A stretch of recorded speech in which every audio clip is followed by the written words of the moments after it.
नमस्कार, आप देख रहे हैं मरुधर बुलेटिन और मैं हूं आपके साथ रमेश मेघवाल। एक बार फिर आप देख सकते हो कि अनूपगढ़ के अंदर भारी संख्या में जो किसान हैं यहां पर इकट्ठा हुए हैं और मांग इनकी वही सिंचाई पानी की मांग। ये मांग पुरानी मांग नहीं है, लगातार 2002-04 के बाद किसान है वो सिंचाई पानी की इसी समस्या को लेकर लड़ाई लड़ रहा है। हालांकि कांग्रेस ने भी राज किया, भाजपा ने भी राज किया, लेकिन दोनों सरकारों के बीच में अगर कोई पिस रहा है तो वो ये अन्नदाता है, ये किसान है। आज हमारे साथ किसान संघर्ष समिति के जो सदस्य हमारे साथ मौजूद है। यहाँ पर एक बड़ी महापंचायत का आयोजन किया है। किस प्रकार से महापंचायत का निर्णय होगा और किस प्रकार से जो रेगुलेशन तय किया है, ये कैसा रेगुलेशन है, आज किसान को है यहाँ पर जो इकट्ठा हुआ।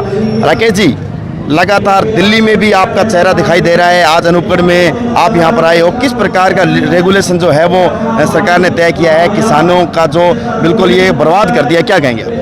असल के अंदर ये जो लड़ाई है 18-20 सालों से लड़ाई चली आ रही है और इस लड़ाई के अंदर कांग्रेस का भी राज रहा, भारतीय जनता पार्टी का भी राज रहा, लेकिन सरकारों की जो नीयत है वो प्रथम चरण के लिए बर्बाद करने वाली है। और इस इलाके को हमेशा संघर्ष से पानी मिला है। कल इस इलाके की जनता चाहिया से लेकर 620 आरडी तक बहुत सारे किसानों को भरोसा था कि राज्य के लोग हैं वो बड़ी बड़ी बातें कर रहे हैं और रेगुलेशन में किसानों को फायदा होगा। लेकिन कल जो रेगुलेशन तय हुआ है उसके अंदर स्पष्ट किसानों की मौत का प्रमाण लिखा गया है और इस इलाके को हमेशा संघर्ष से पानी मिलेगा। आज जो जलसा चल रहा है उस जलसे के बाद में सारे साथी बैठ के निर्णय करेंगे और जब तक इस इलाके को पूरा पानी नहीं मिलेगा जब तक ये आंदोलन जारी रहेगा। और ये आंदोलन 2004-5-6 की जो लड़ाई है उसको याद दिलवा रहा है और राजस्थान की सरकार को स्पष्ट चेतावनी है कि समय रहते हुए इस इलाके को पानी दीजिए, वरना पानी इस इलाके का किसान संघर्ष से लेगा। राकेश जी, राजस्थान में कांग्रेस की सरकार है। 2004 के अंदर किसानों का महा आंदोलन हुआ था इसी सिंचाई पानी की समस्या को लेकर। उस समय वसुंधरा सरकार थी और उस समय आपके साथ उसी जाजम पर कांग्रेसी नेता बैठे थे। आज कांग्रेस भी जो है वो पंचायतें कर रही है, भाजपा भी जो है पानी के इस मुद्दे को ले रही है। आखिर पिस रहा है किसान, क्या सरकार के भरोसे ही किसान बैठे रहेंगे या फिर आप जो संघर्ष कर रहे हो उसका किसानों को भविष्य में बेनिफिट मिलेगा स्थायी?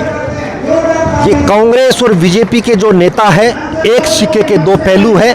जब बीजेपी का राज होता है तो कांग्रेस वाले चूहे बाहर निकलते हैं और जब कांग्रेस का राज होता है तो बीजेपी वाले चूहे बाहर निकलता है। मैं तो किसानों से एक ही निवेदन करना चाहता हूं कि इस लड़ाई के अंदर कोई डंडा झंडा कुछ भी नहीं है, ये अपने पेट और हक की लड़ाई है। इस लड़ाई के अंदर आप सारे साथी ये पार्टियों के जो रीति रिवाज है इसको छोड़ के इस जाजम पे आइए और सरकार को झुका के पानी लाने का हम काम करेंगे। आज अनूपगढ़ के अंदर जो महापंचायत हो रही है, आगे क्या निर्णय रहेगा, किस प्रकार से है जो आपका संगठन यहाँ पर आगे का फैसला लेगा?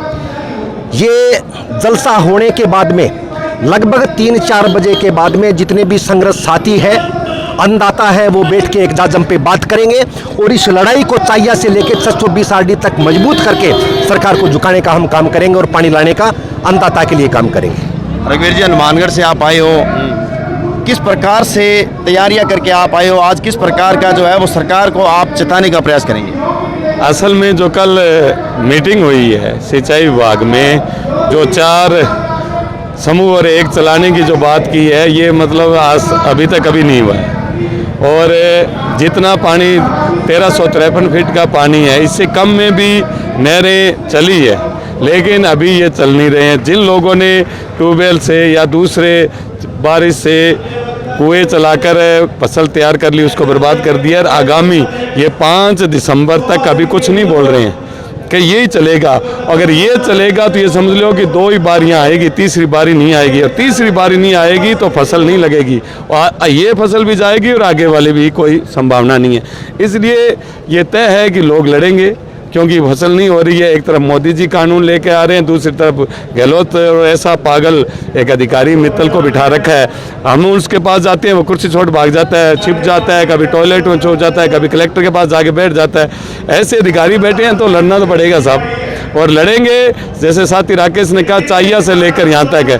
तो हम चाहिया के साथी हमारे आए हुए हैं, हनुमानगढ़ के आए हुए हैं, NDR शाखा से आए हुए हैं, सूरतगढ़ ब्रांच के आए हुए हैं। तो हमारे क्षेत्र में लोग भी तैयार हैं, लड़ेंगे जब तक ये पानी का रेगुलेशन जब तक जारी नहीं कर देते हैं। तो आप देख सकते हैं सिंचाई पानी की इस मांग को लेकर चाहिया से लेके पूरे इलाके का किसान आज यहाँ पर जमा है। ये तो इस महापंचायत में पता चलेगा कि किस करवट ये व्यवस्थाएं बदलती हैं। हमारे साथ अमित कल्याणा सूरतगढ़ से मौजूद है।